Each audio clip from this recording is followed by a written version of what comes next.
Bien, alors je réponds à la demande d'un postulant, ou non, comment on dit quand on fait son discernement? Oui, c'est ça, un propédeutique. Un propédeutique, voilà.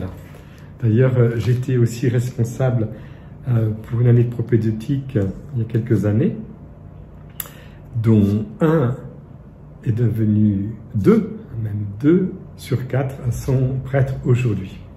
Alors en fait, la question qui m'est posée, c'est l'histoire d'une vocation.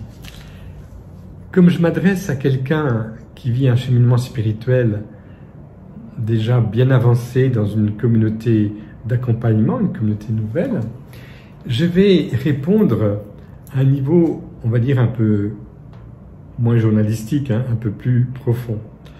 Je crois que profondément, ma vocation, elle date de mon baptême. Parce que quand nous sommes baptisés, que nous avons été immergés dans le cœur de Dieu,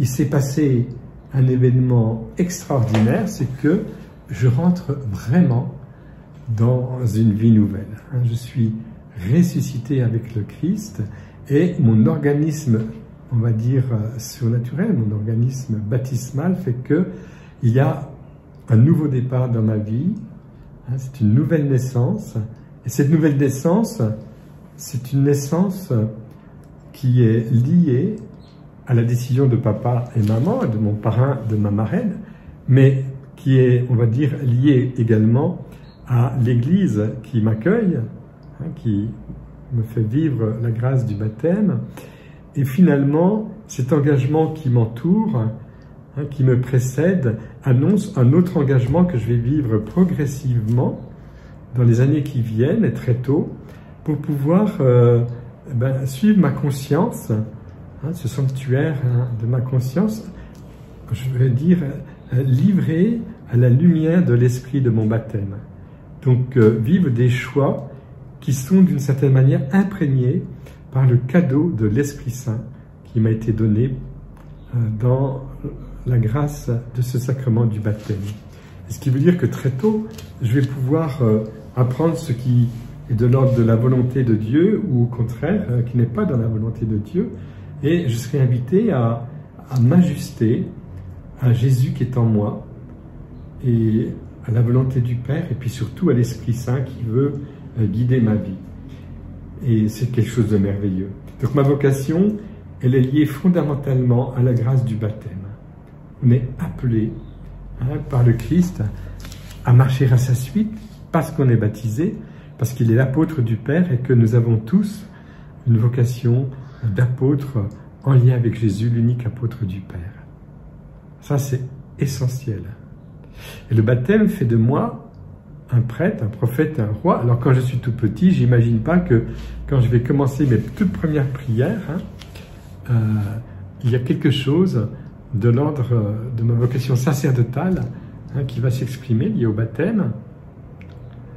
Et puis également, par des décisions qui s'ajustent à la volonté de Dieu en moi, eh bien je vis dans un règne où le Seigneur fait de moi, uni à lui, le roi des rois, le Seigneur des seigneurs, eh bien un prince, un roi.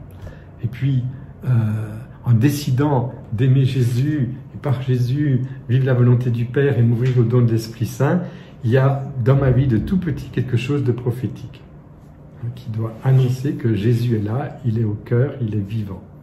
Et il me transforme tout petit. Donc ma vocation, elle est liée au baptême.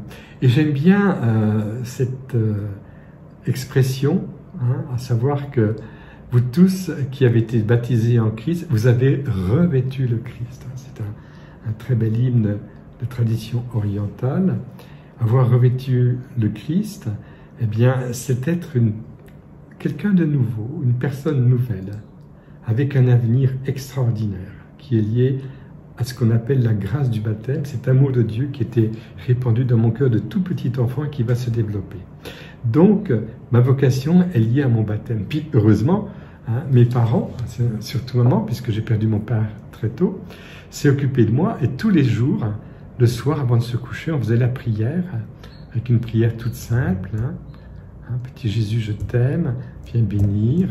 Alors, maman, etc. Et puis plus tard, elle va m'apprendre à nommer des frères et sœurs que j'aurai, mes cousins, cousines, mes tontons, mes tatas, mon grand-père, ma grand-mère, etc. Donc en fait, une prière où à la fois je regarde vers Jésus, mais je regarde vers les autres pour qu'il les bénisse. Un tout petit enfant qui demande à Jésus également de bénir le futur papa qui viendra, puisque mon père était mort, j'avais 2 ans. Et en fait, je réalise maintenant que toute ma vie est liée à cette prise en charge dans le secret de quelqu'un qui adviendra dans ma vie, qui sera le futur papa remplaçant celui qui était mon père d'origine. Donc cette vie de prière, initiée par ma maman le soir, elle va se développer indépendamment d'elle. Et quand je serai au catéchisme, dans l'école primaire, de l'école Saint-Étienne de Besançon, rue de Pontarlier, pas très loin de la cathédrale de Besançon, la cathédrale Saint-Jean, Saint-Étienne, eh bien, qu'est-ce qui va se passer? Il va se passer ceci, c'est que, initié par la prière avec maman, je suis très à l'aise, comme un poisson dans l'eau, quand on va nous enseigner nos premières prières, et puis les premiers commandements de Dieu, et puis également qu'est-ce que c'est que la foi, qu'est-ce que c'est que l'espérance, qu'est-ce que c'est que la charité. Et très vite, je vais me passionner par la vie de Jésus, avec des épisodes d'évangile qu'on nous fait retenir. Et j'ai encore mes petits croquis, mes petits dessins pour reproduire, par exemple, l'aventure de Zachée ou du bon samaritain, etc. Et je vais me passionner pour cette vie de Jésus. Et en pensant à Jésus, je vais découvrir en moi une forme de consolation qui est une consolation d'amour.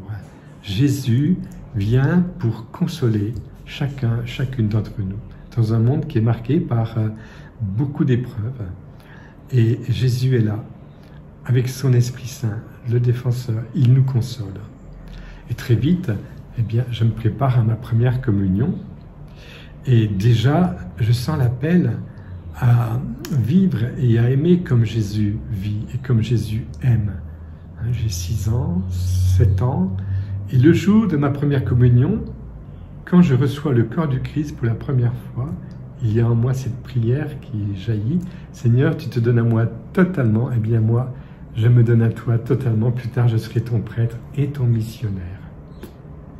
Sans doute que, abonné à Terre Lointaine, on voyait dans cette revue adaptée à des tout-petits, des enfants du primaire, eh bien des situations de missionnaires, je crois que c'était en Afrique, surtout en Guadeloupe, voilà, peut-être des îles, eh bien, on se dit, c'est là que Jésus m'attend.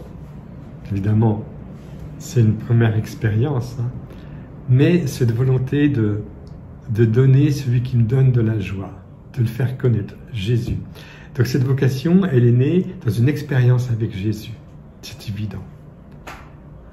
Puis dire, je serai ton prêtre et ton missionnaire, parce que déjà j'étais en contact avec eh bien, les prêtres qui m'étaient donnés d'accueillir dans ma vie de tout petit, notamment l'aumônier du sanatorium où maman travaillait comme secrétaire médicale, l'abbé Weller, et puis à l'école primaire, des jeunes prêtres qui venaient une fois, peut-être par semaine ou par mois, nous parler de Jésus. C'était extraordinaire. Donc ce témoignage de ces prêtres, et puis qu'on retrouvait en colonie de vacances l'été, hein, du côté de Clercombe, donc dans la campagne qui domine Besançon, hein, pas loin d'un sanctuaire. D'ailleurs, papa et maman s'étaient mariés, Notre-Dame des Buis, qui domine la ville, avec une belle construction plus loin, la Vierge de la Libération, hein, qui était donc réalisée après la guerre 39-45 pour remercier la Vierge d'avoir protégé la ville de Besançon et ses habitants et les environs. Hein. Alors tout ça fait qu'il y a une belle histoire avec le Seigneur. Et je me souviendrai qu'à Clercombe, dans la colonie de vacances, un jour, on décide de se déguiser pour la veillée du soir. Chacun invente ce qu'il veut. Et moi, je prends un drap et je m'habille tout en blanc en disant à tout le monde, eh bien moi, plus tard, je serai missionnaire. Donc j'avais cette Hein, ce drap blanc qui était le signe. Et je me souviens que c'était pour moi un événement dans mon cœur, ça battait la chamade. Je sentais qu'il s'est passé quelque chose de très important à travers cette fête de déguisement, puisque je dévoilais un petit peu ce qui habitait mon cœur d'être missionnaire plus tard. Voilà. Et maintenant, je me retrouve curieusement à Abidjan, en Côte d'Ivoire, à la fin de ma vie, parce que passé 67 ans, on est vraiment vers la fin, hein, au moins le commencement de la fin, si je puis dire. Et là, je trouve que le Seigneur a de l'humour, puisque effectivement, je suis missionnaire dans la Société de Marie, les Marianistes. Et après un parcours extrêmement long et peut-être même, je dirais, un peu chaotique. Alors, chaotique, on va voir pourquoi. Long aussi, parce que papa et maman, sachant que je me sens appelé à être prêtre, eh bien, ils vont m'inscrire dans un petit séminaire. À l'époque, il y en avait pas mal, où je rentre en classe de 6e, donc avec un internat, tenu par des pères montfortins. Et puis, je vais rester mes premières années de début d'adolescence.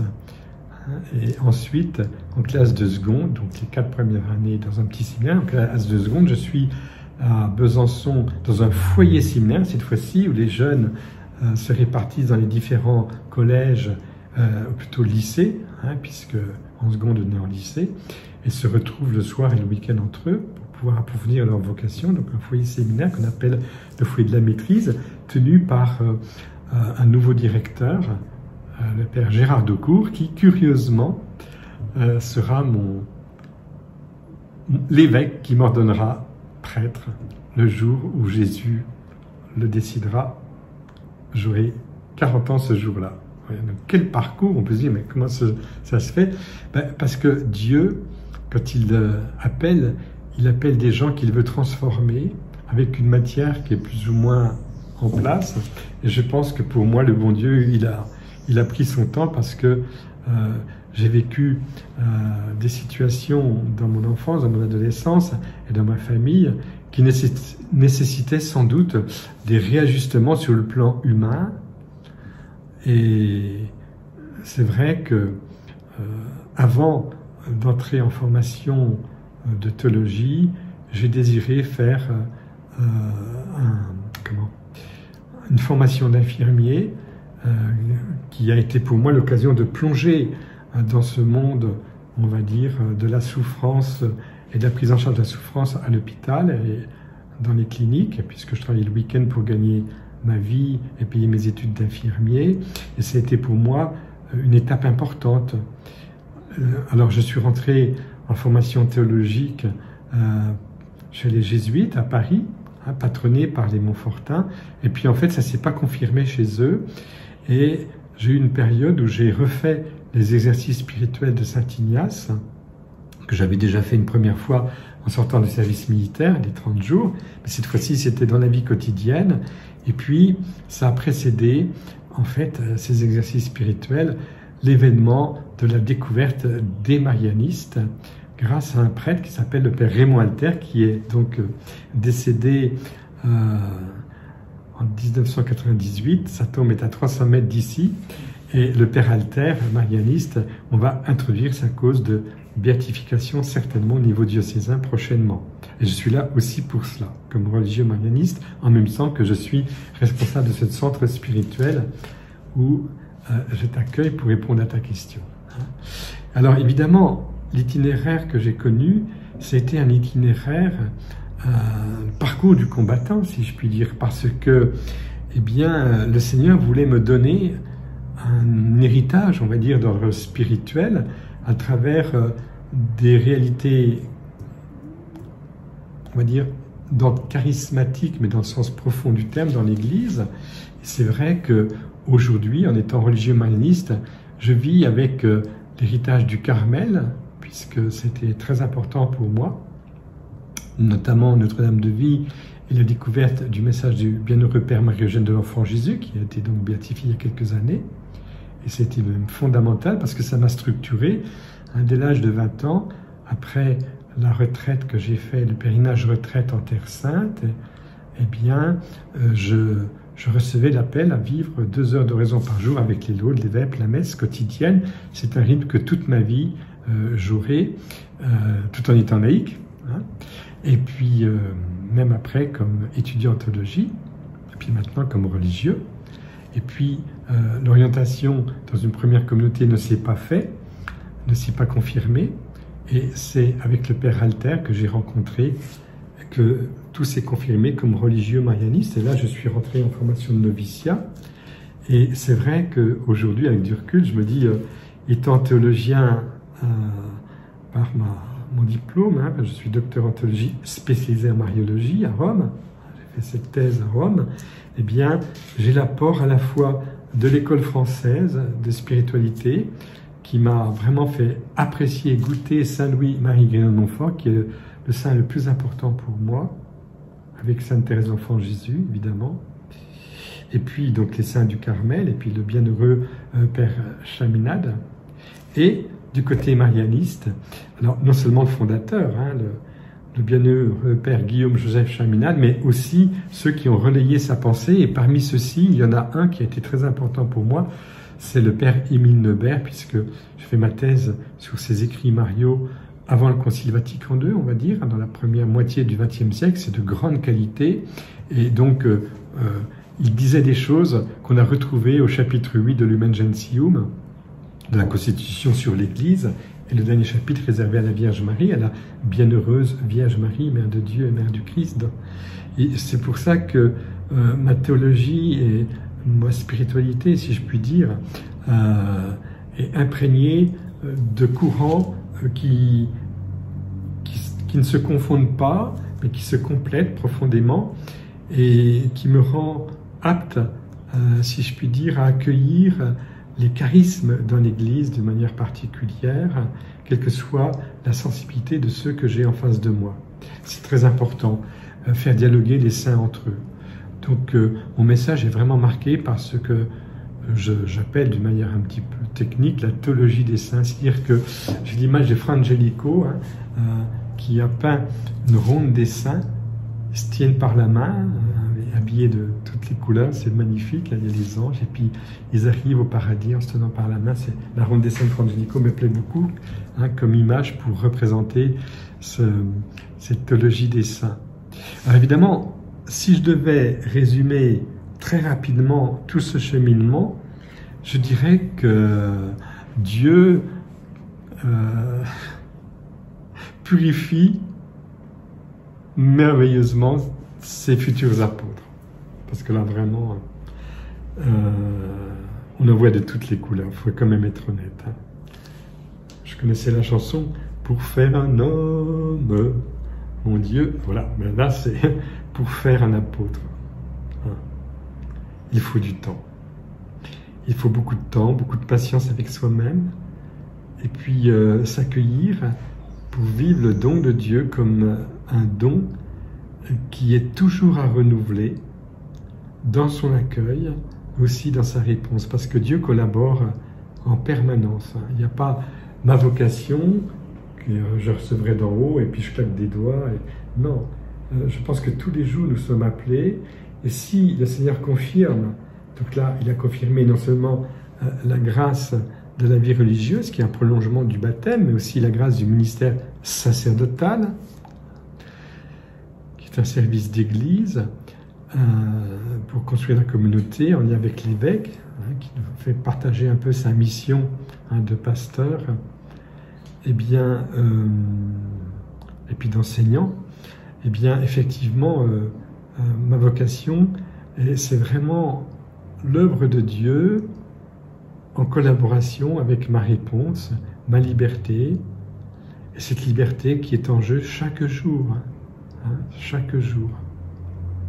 Donc, je dois reconnaître avec du recul que l'apport du bienheureux Guillaume-Joseph Chaminade est énorme pour moi, parce que on revient des fondamentaux avec lui. Il était donc passionné par le credo pour nous faire vivre l'oraison avec le credo puis la parole de Dieu, mais aussi il a eu cet apport assez particulier qui fait beaucoup de son originalité. C'est tout ce qu'on appelle les vertus de préparation, hein, pour pouvoir se mettre en route dans la vie spirituelle, prendre des décisions conformes à la volonté du Père, mues par l'Esprit Saint, et les vertus de préparation, les vertus aussi d'autres au niveau des purifications nécessaires, et puis plus tard en progressant de consommation. D'ailleurs, je me souviens quand j'ai découvert qu'il mettait dans le troisième groupe des vertus l'humilité, je me disais mais pourquoi? Parce que l'humilité c'est la base de tout, hein. Mais c'est vrai que finalement, je crois que plus on progresse, plus le Seigneur nous rend humbles. Et du coup, comme il nous rend humbles, eh bien, il permet que nous soyons, je dirais, comme tout petits à côté de ceux qui nous confient, pour que ceux qui nous sont confiés voient en nous quelqu'un de humble, tellement humble qu'on peut vraiment s'ouvrir et se savoir accueilli là où on en est et pas là où on voudrait être. Et ça, c'est essentiel, l'humilité du prêtre qui reçoit les fidèles qui à leur service pour les sacrements, être en dessous de ceux pour qui nous offrons l'absolution du Seigneur. Voilà un petit peu, donc je dois résumer en disant que une vocation, c'est une grande histoire d'amour entre toi et le Seigneur. Et dans les périodes où c'était très difficile, je me souviendrai toujours la remarque que m'a faite un ami commun avec le cardinal Lustiger, donc Gilbert Lancenet, le frère Élie, qui, comme le cardinal Lustiger était juif au départ, puis il est devenu un juif accompli en accueillant le Messie, le Christ, et puis plus tard il était ordonné prêtre. Et il m'avait dit cela, il m'a dit, Jean-Louis, à une période vraiment où rien ne va plus, où tout semble s'effilocher dans ma vocation, il m'a dit, Jean-Louis, aime plus le Christ que ta vocation. Et ça, c'était pour moi une très très grande lumière. Aime plus le Christ que ta vocation. Et je prolonge en disant qu'aujourd'hui, j'essaie d'aimer plus le Christ que les réalités qu'il me fait vivre dans mon apostolat.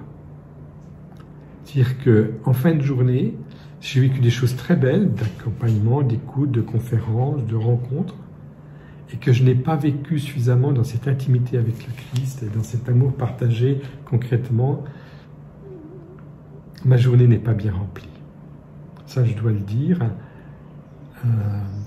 Ce qui me bouleverse aujourd'hui de plus en plus, maintenant, bien sûr, je finis par prendre de l'âge, hein, je vais tout doucement vers les 70 ans, et puis après les 80 ans, je me rends compte que l'apôtre du Père que le Christ m'associe à sa mission sous la forme de l'Eucharistie, où il est présent dans le Saint-Sacrement de l'autel, et pour moi l'adoration eucharistique est essentielle, vraiment essentielle.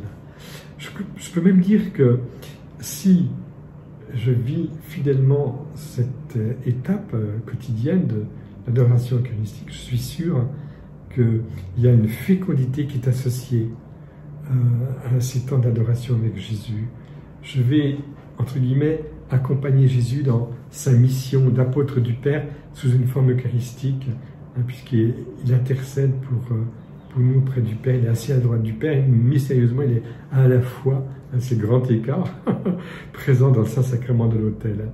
Et bien moi, comme apôtre, j'essaye de le rejoindre, de dire Jésus, tu n'es pas seul dans ton offrande au Père, dans ton amour pour le Père, et en même temps ton amour pour les hommes. Donc là, par exemple, je te reçois, c'est évident que pour moi, ce qui est important, c'est cet enracinement en Dieu, cette vie d'union à Dieu, pour que cette rencontre avec toi ne soit pas une rencontre, on va dire, formelle, mais que ce soit Jésus au milieu de nous, et pouvoir faire un acte de présence, d'adoration à Jésus qui est présent dans ton cœur, et t'aider à vivre ton discernement en vue éventuellement d'un ministère ordonné. Mais pour moi, ce qui est essentiel, c'est pas une attente sur toi, mais une attente de ce que Jésus vit vivre en toi aujourd'hui. Et ça, c'est vraiment très très important. Ça va? C'était un petit peu concret? C'est bien? On arrête sur cette question-là? J'ai des questions. Alors, je vais arrêter, et puis je vais retrouver. La question qui m'est posée, c'est ce décalage entre la grâce reçue avec le Seigneur, accompagnée par exemple, l'absolution quand je me confesse, et puis ensuite le combat que je mène où je plonge dans ma pauvreté. Ah, il y a comme une sorte de contradiction. Oui, c'est vrai. Saint Paul disait, je n'arrive pas à accomplir le bien que je veux, et puis le mal que je ne veux pas, je ne l'évite pas. Donc en fait, il y a là un conflit intérieur, parce que nous sommes marqués par les conséquences donc, du péché originel. Notre chair, dans le sens un peu élémentaire du terme, eh bien, lutte contre notre esprit. Et puis, il faut vraiment prendre les moyens pour que ma liberté soit associée à ma capacité de me laisser aimer par le Seigneur en toute situation, y compris quand ça se passe mal. Seigneur, je ne m'en sors pas, mais je vis avec toi. On y arrivera ensemble, parce que je m'accroche à toi, Jésus. Très, très important. Ne jamais se séparer du Seigneur. La petite Thérèse disait, dès que j'ai fauté, allez, je me jette dans les bras du Père. Ne pas mettre d'écart entre l'expérience de la chute, du péché, et le moment où je lui dis, Père, pardonne, pardonne. Être un gamin, un gosse pour Dieu. Terrible, peut-être, mais qui sait demander pardon tout de suite. Et puis, j'aime bien Saint Maximien Kolbe qui nous dit acceptons de ne pas tomber ni plus profondément, ni plus souvent. Et Thérèse de Lisieux qui en rajoute à sa manière, si je ne suis pas tombé dans certaines fausses, c'est que Dieu m'en a préservé par avance. Alors, se dire que finalement, qu'est-ce qu'on a à offrir au Seigneur? C'est notre pauvreté. On n'a rien de soi qui ne vienne de Dieu du côté beau. Si j'ai de la bonté en moi, c'est que c'est Dieu qui l'a déposé en moi, dans mon cœur, et puis ensuite qui l'a fait passer dans mes actes. Mais par moi-même, je n'ai rien à donner. Je te ferai écouter une prière que je vais mettre bientôt sur Internet, qui m'a été demandée après un interview sur les souffrances actuelles dans l'Église. Et cette prière, eh bien, elle reprend l'aventure de Pierre qui a renié, le Christ est ressuscité, il apparaît donc de nouveau au bord du lac, et Pierre le reconnaît, et Jésus lui pose une question, Pierre, est-ce que tu m'aimes? Et en fait, la traduction a été mal donnée au niveau liturgique. Heureusement, le pape Benoît XVI, dans son encyclique sur l'amour, sur la charité, va reprendre la bonne traduction. Mais Jésus met la barre très haut, parce qu'il sait qu'on est capable d'un amour total qui se livre, un agapesme. Puis Pierre répond avec un bémol, « Seigneur, j'ai de l'amitié pour toi ».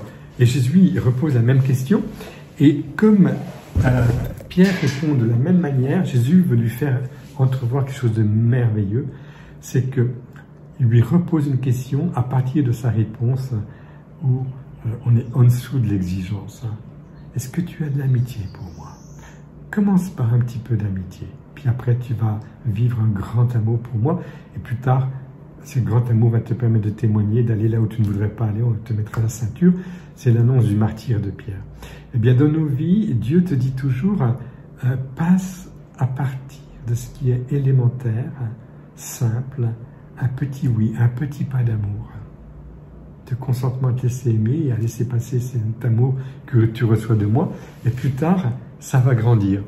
Donc ça, c'est très important.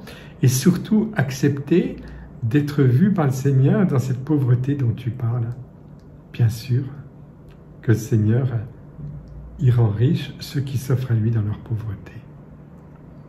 Ça va? Ça va mieux. Voilà.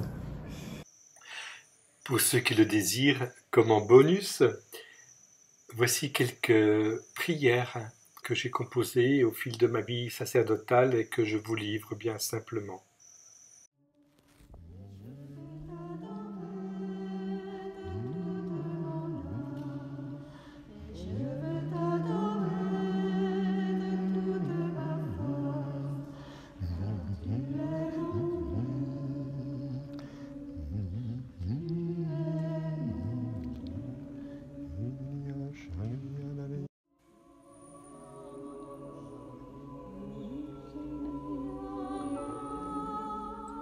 Notre Dieu et notre Père, je crois qu'au bout de nos chutes, tes mains nous recueillent. Au bout de nos désolations, ta clarté d'aurore annonce le jour. Au bout de nos marasmes, ta parole dissipe les bruits des sirènes. Au bout de nos tentations, ta force l'emporte sur nos fragilités. Au bout de nos résistances, ton humilité nous couvre de douceur. Au bout de nos peurs, ton regard assure nos pas. Au bout de nos échecs, ta victoire l'emporte sur nos désillusions.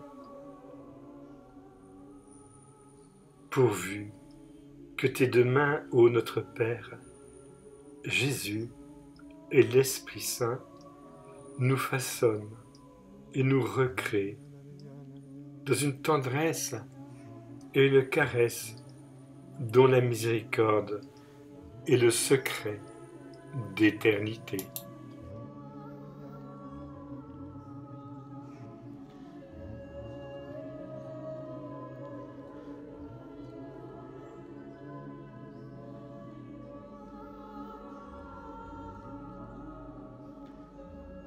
Me voici, ô mon Jésus, comme Pierre au bord du lac après t'avoir renié. Tu sais bien que je t'aime. Me voici, comme à la dernière place de tes adorateurs, en esprit et en vérité. Il ne me reste plus rien à offrir à mon âme que cette béance douloureuse, comme un calice d'amertume à remplir de ta miséricorde. Ô Jésus ressuscité, en me laissant aimer par toi, j'étancherai ta soif de combler et chérir le plus pauvre des pécheurs et le plus blessé, jusqu'à ne plus entrevoir que ton amour infini, qui sans cesse m'invite à aimer, à témoigner et à me livrer dans un abandon, une confiance inconditionnelle, en tes bras sans cesse ouverts. Ô Jésus, mon bien-aimé. Amen.